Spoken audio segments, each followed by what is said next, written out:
Hey, so I'm back again. Like I said, in black again, one of my other videos, I said that. Another moment of truth. It's your boy Maurice here. And today I'm gonna hop right into it. But before I get actually I was gonna hop into it, but anyway, before I get into it, I do want to say this. I've did some self-assessing, and upon further review, it appears that some people feel like I lack empathy. And I'm going to be totally transparent. In several ways, I do. Not entirely, but when it comes down to whether things are big or considered small or something like that, I have my own viewpoint on it, but that's just me. But I say all that because I'm introducing today's moment of truth to you. And it kind of touches on that a little bit.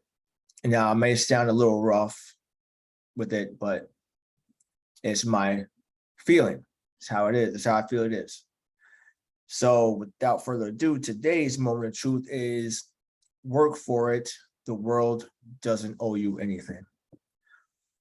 Ironically, I just finished listening to Eric Thomas's book, You Owe You. Very good book. I highly recommend it. He's actually one of my favorite motivational speakers. But the premise of the book is that you owe yourself.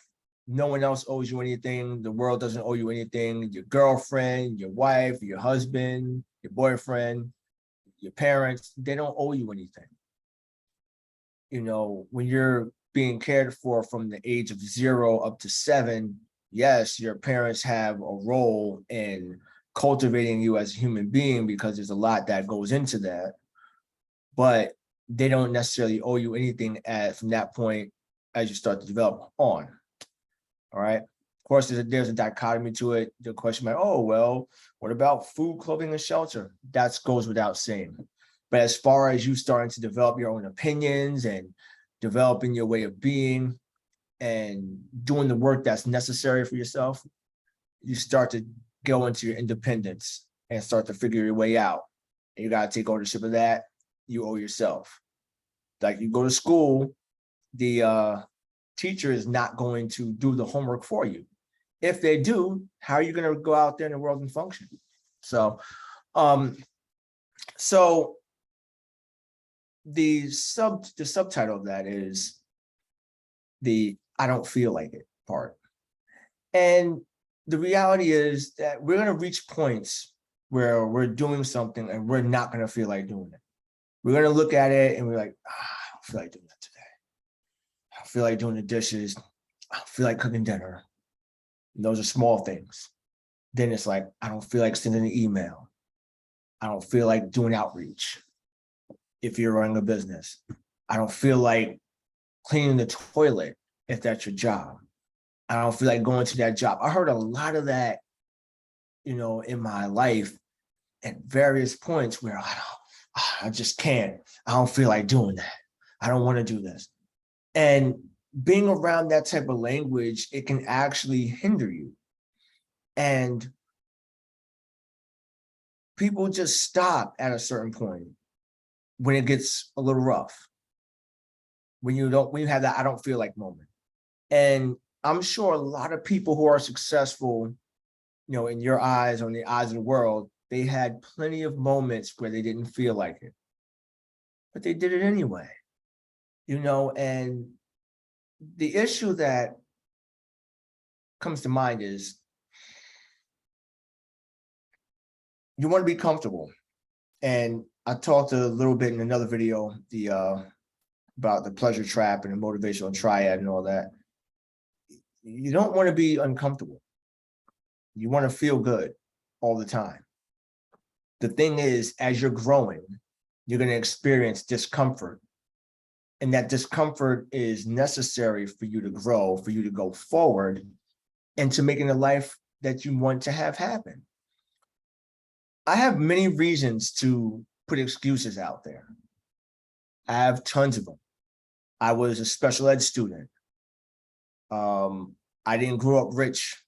As a matter of fact, I remember having government cheese and seeing food stamps around, being on welfare, being like borderline poverty, being borderline impoverished. People picked on me. I was almost killed several times. But I got to a point where I stopped saying I don't feel like it, or it's someone else's fault for this, or it's that fault, this person's fault for that, or it's this situation, because of the situation, it is what it is. I got tired of saying that, and I stopped. I personally said to myself, you're going to take ownership of every single thing in your world. And so I started doing that. And when I started doing that, the whole I don't feel like it, or I don't feel like doing this thing came up, I dealt with it. I just dug in my heels and I went for it. And I let nature, in a sense, tell me when to sit down. When things started hurting too much and there was too much pain, yeah, I had to sit down a bit. However, in doing this, I learned that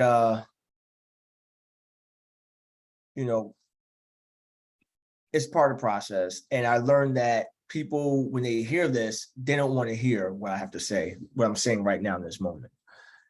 It's hard. So what? It's difficult, of course. And of course, in my field, I'll hear people complain about an exercise. Like, oh, I can't do it. You can't do anything unless you take a first step. And it's not even about the end result. It's about your way to that end result. That's what builds the character. And so, when you want something, you want to build something, a relationship, a business, a family, you're going to have to work for it. And there's no apologies. You're just going to have to work for that shit.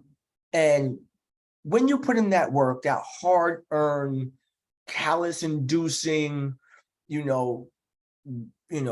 kind of back-breaking work, not physically, but like emotionally and mentally, because it goes in all categories, you will feel a real semblance of satisfaction. So in my process, what I did first was I started to I spent time alone. And in my time alone, I started to ask myself, why were these things occurring? Then I asked myself, why don't I feel like doing this? Is it because it's hard? Is it because it's difficult and complex? Is it because I don't know enough about it? And then I started asking, what if I did? What if I could figure this thing out? What if I could get this thing under my belt and learn how to get this done? What if I do that? So then when I started doing that, and I started getting curious about the process of learning and acquiring the knowledge to handle said situation that I didn't feel like doing, then I started to press forward. And then as I pressed forward with it, I got it all done. And then there was something to be proud of. So again, the world doesn't owe you anything. This is something that people came up with. This is something that society constantly puts out there with commercials and media and all these types of things. No, it's on you. And you yourself have the power to make your dreams, your aspirations, your wants and desires come true. But you have to work for it. Because if you don't work for it, then you don't really want it. And you can't blame nobody else for that but yourself. So again, take the ownership, ask yourself the tough questions, get curious about it. And then the fourth thing is take action, do something about it. And make it a non-negotiable that you're getting this thing done. So that's all we got for today. All right. You have any questions, comments, just want to strike up dialogue, let me know. All right. I'm all ears. All right. Until next time.